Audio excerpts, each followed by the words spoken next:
حضور علیہ الصلوۃ والسلام اس مہینے کی تیاری کیسے فرمایا کرتے تھے؟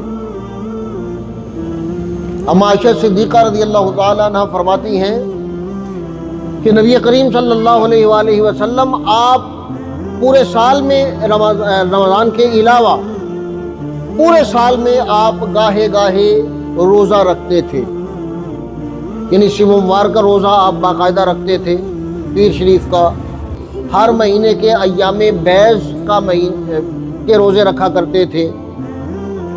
یہ سارا سال کا آپ کا معمول تھا کہ ہفتے میں بھی روزے رکھتے، مہینے میں بھی روزے رکھتے اور کئی روزے رکھتے، لیکن سب سے زیادہ روزے آپ شعبان میں رکھتے، اور اس مہینے میں زیادہ روزے اس لیے رکھتے کہ رمضان کی تیاری کی جائے۔ اور ایک حدیث مبارک کے مطابق نبی کریم علیہ الصلوۃ والسلام اس مہینے پورے مہینے کے روزے رکھتے، شعبان کے بھی پورے مہینے کے اور رمضان کے بھی پورے مہینے، یعنی دونوں مہینوں کے روزوں کو ملا دیتے آپس میں۔ تو یہ ماہ رمضان کے لیے خود کو تیار کرنا ہے۔